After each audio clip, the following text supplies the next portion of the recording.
carbone, ainsi de suite. Des bateaux, toujours dans la lignée Suisse Catamaran, très rapide, très sécurisé, et puis l'aspect plutôt suisse, hein, tout est pensé à bord pour que les futurs propriétaires n'aient pas au bout de 6 mois à se dire on aurait dû mettre ci, on aurait dû mettre ça, ce qui se passe la plupart du temps sur les bateaux. On essaye, et grâce surtout à notre project manager qui a un grand cursus dans la construction de très grosses unités du style Marisha, Sidam ou autre.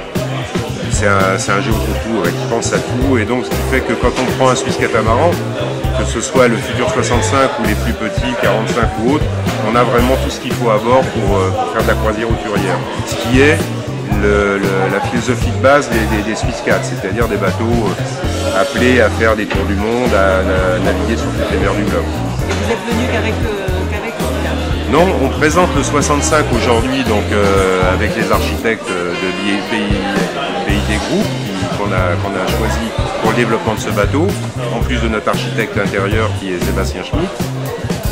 On présente le 65 à la presse, mais on présente 2 bateaux sur le salon. Notre 45 qui est une nouveauté de l'an dernier, mais qui reste une nouveauté parce qu'il est vraiment en avance sur son temps. Et puis notre ancien 55 qui va évoluer dans l'esprit du 65, mais notre ancien 55 qui est de démonstration, donc un de nos bateaux de démonstration qu'on a mis à la vente sur le salon à un prix très attractif. Et c'est important pour Suisse Catamaran de venir au salon de Multicoque? Oui, c'est un salon, c'est devenu un salon de référence, comme son nom l'indique, c'est le salon du Multicoque, donc c'est pour l'Europe.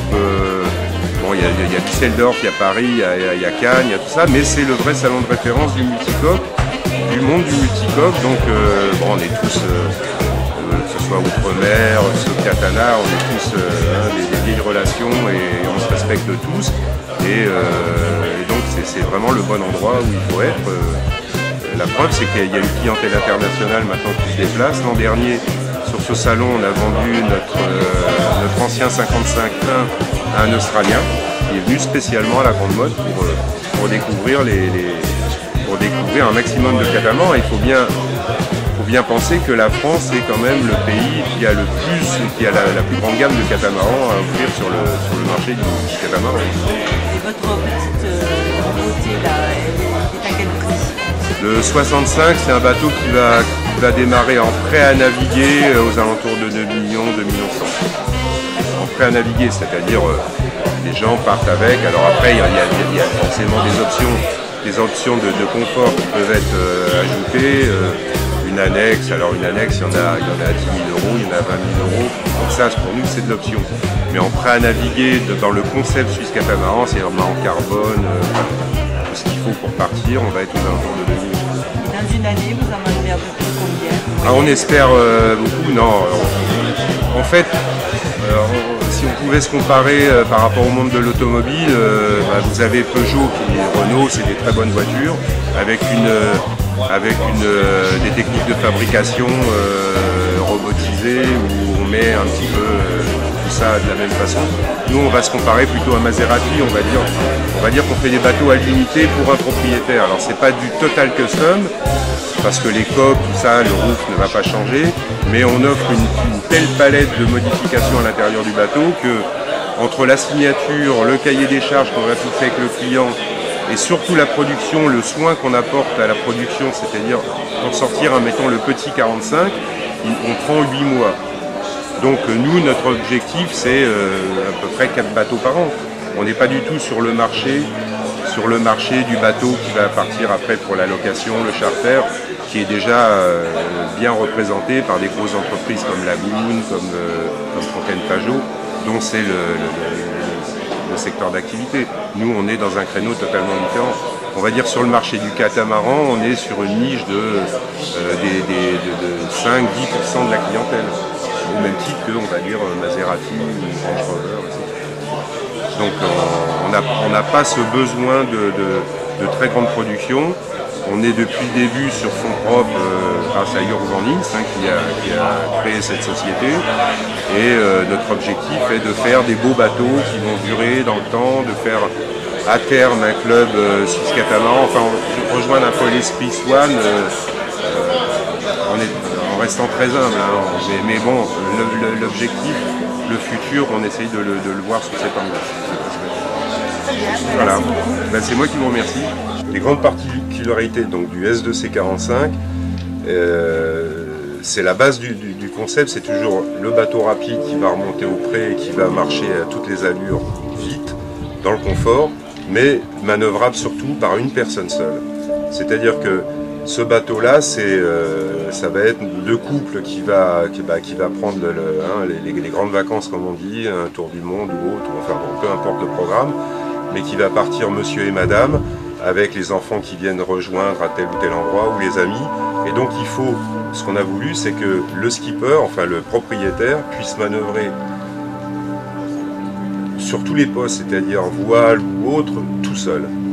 Donc c'est pour ça qu'un endroit qui est important, c'est cette partie piano, qui est le même principe que le piano Orma d'un 60 pieds Orma de compétition, qui va être utilisé par un homme seul dans une route du Rhum ou autre.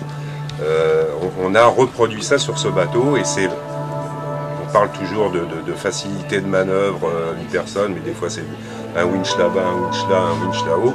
Là on va voir que sur ce bateau-là, tout est ramené pour qu'une personne seule puisse effectuer toutes les manœuvres qu'on doit effectuer sur un bateau pour remonter au pré, virer, empanner, et ainsi de suite. Ça c'est vraiment le concept de base de ce bateau. Ici on a toutes les manœuvres qui s'effectuent sur un voilier sont ramenées sur ce chariot, sur ce piano, qui est du même type, de même conception que les grands bateaux de course solitaire. Donc le skipper, depuis ce poste, va pouvoir envoyer sa grand voile, prendre des ris quand le vent va forcer, sans avoir à bouger d'ici. Hein. Prendre des ris, puisque c'est des ris automatiques, va envoyer ses voiles d'avant, faire ses virements de bord, en passant d'un winch à l'autre, ce sont donc des winches électriques. Il va faire toutes ces manœuvres ici, sans avoir le besoin de quiconque, en toute sécurité, puisqu'il n'a pas à se déplacer sur l'arrière, quel que soit l'état de la mer, quelle que soit la force du vent, il n'a pas à bouger de ce poste-là.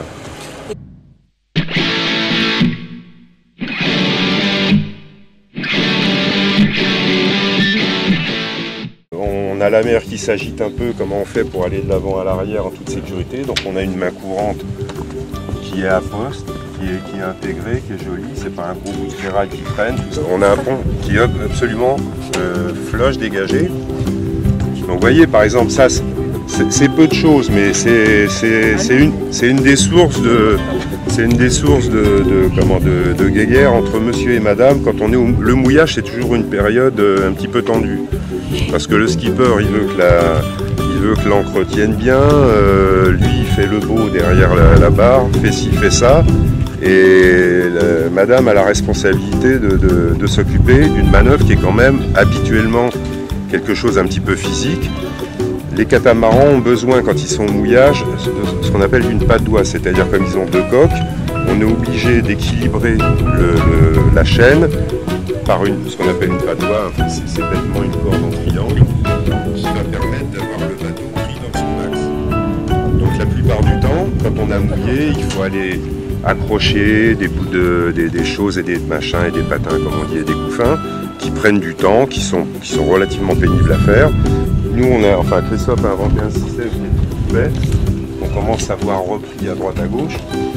Vu qu'on avait ce gros pod en carbone qui assure la rigidité du bateau et son passage dans la mer, on a exploité ce pod pour intégrer le mouillage dedans, ce qui fait qu'on n'a pas, comme sur la plupart des bateaux, des chaînes qui se baladent, qui sont souvent pas belles à voir. Donc une femme, c'est pareil, une femme ou un enfant envoie la chaîne avec sa commande électrique. Quand l'encre est ce qu'on appelle piochée, donc quand elle tient, elle prend cette fameuse patte doigt qui est à poste, elle n'a pas besoin de faire de manœuvre spécifique, elle le pose sur la chaîne, elle laisse partir 4 mètres, 5 mètres de chaîne supplémentaire, toujours à l'électrique, et son mouillage est terminé. Ce qui fait qu'il n'y a pas de course à avoir, d'urgence à avoir dans cette manœuvre, ça se fait naturellement et sans effort. Et en plus, bon, au niveau esthétique, on a quelque chose quand on est en navigation ou quand on est dans une marina qui est propre, qui est terminée. On a voulu un cockpit volumineux, il est très volumineux d'ailleurs pour un 45, semi-ouvert parce qu'on voulait quand même conserver un aspect sécurisant quand on a des enfants, qu'on ne soit pas complètement flush ouvert sur l'arrière parce que c'est toujours quand même un petit peu dangereux, mais un cockpit qui soit quand même beaucoup plus ouvert qu'on avait sur le 55. Voilà, donc on a un cockpit qui est spacieux, qui permet un accès sur les jupes arrière pour aller à la baignade ou autre, ou pour aller dans l'annexe quand on va à terre, qui soit très, très facilement accessible sans avoir à enjamber des tas de choses, mais qui conserve quand même une certaine sécurité au niveau de l'espace à l'intérieur cockpit. C'est toujours dans le même esprit pratique. On a voulu que ce soit vraiment une liaison flush entre la partie intérieure donc du carré et le cockpit. Donc la cuisine, on l'a voulu pas hyper sophistiqué, on l'a voulu surtout pratique et fonctionnel. Ce qui fait que là on a un système un peu passe-plat. La personne qui va cuisiner a un espace suffisant pour pouvoir avoir du plan de travail, pour avoir ses rangements à proximité. C'est une vraie cuisine, une vraie gazinière de bateaux de mer, à savoir bien protégée. Des fois on se retrouve avec des plans de cuisson qui sont ici, on est obligé de mettre des cerfs, trucs. Ça marche à quoi? Au gaz. Au gaz? Ah ouais, c'est un four traditionnel, donc on a le four ici, on a un vrai four. Ensuite on a plein de petites astuces de rangement. C'est vrai qu'en mer on sait jamais trop où mettre les assiettes. Quand là on a ce porte. Bon, puis après ce qui marque quand on visite pas mal de bateaux, c'est toutes ces qualités de finition et de matériaux qui sont utilisés. Là on n'est plus du tout dans le sobriété, mais oui, et puis surtout une grande qualité de matériaux. Là on n'est pas du tout dans du lamelé on va pas citer, mais d'un grand scandinave. Voilà, donc là vous avez votre bateau qui se trouve ici. Bon, vous allez aller par là, vous avez votre angle de barre, votre angle de vent et ainsi de suite. Et depuis ce poste-là, vous allez pouvoir rajouter 1 degré, 2 degrés, prendre la décision de retirer 10 degrés parce qu'il y a un bateau qui va un peu croiser. Enfin, vous gérez votre route depuis ce poste-là. Et là, vous avez votre répétiteur de direction, comme tous les bateaux. Là on n'a rien inventé. On a mis une station Raymarine qui est de très bonne qualité, qui vous permet de naviguer depuis ce poste-là, donc avec une vision à quasiment 360 degrés, on va dire, de ce qui se passe devant. Tu ne supportes pas d'aller quelque part dans le bateau et de devoir faire ça. Donc, ça, c'est important. Oui, c'est important. C'est important parce qu'on le ressent, même si on ne fait pas cette taille-là, on ressent voilà, beaucoup de rangements, donc ça c'est la partie lave-linge, enfin on peut y mettre ce qu'on veut. Donc, tout ça peut évoluer à la demande, c'est tout l'avantage des chantiers comme le nôtre qui font vraiment du spécifique. Tout ce qui est entre ce qu'on appelle les couples, les oméga ou autres, qui sont eux en carbone, et donc structurels, qui font la qualité de ce bateau, tout ce qui est entre peut être modifié à la demande. Il y en a qui vont nous dire bon bah là c'est sympa, le petit bureau dans ma chambre, mais bon je suis très peu dans ma chambre, j'ai déjà un bureau là-haut, ici je veux un autre rangement.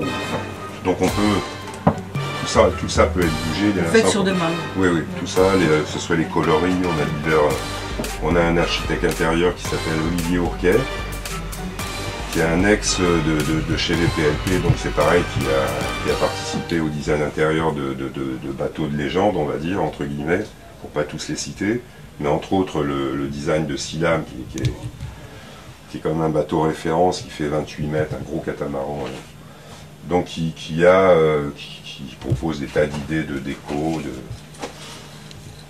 Là c'est pareil, on a